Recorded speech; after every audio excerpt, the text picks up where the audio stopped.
আজ চলে এলাম সুন্দর একটা কমপ্লেক্সে, 3 BHK 1185 স্কোয়ার ফিটের। সামনে এটা দেখছেন একটা রুম, 9x10 একটা রুম আছে।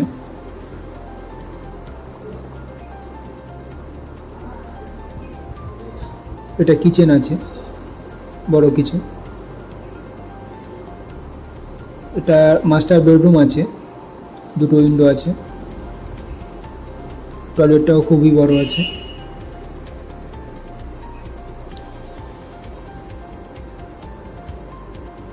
এটা আছে কমন টয়লেট, এটাও খুবই বড় আছে। এটা একটা রুম আছে, 2 টয়লেট, একটা অ্যাটাচ একটা কমন আছে। এটা ব্যালকনি, সাউথ ফেসিং, একদম প্রপার সাউথ ফেসিং আছে। ভিউটাও খুবই সুন্দর। এই লোকেশনটা আছে আপনার ইকো পার্ক থেকে 1 থেকে 1.5 কিলোমিটারের মধ্যে। খুবই সুন্দর কমপ্লেক্স।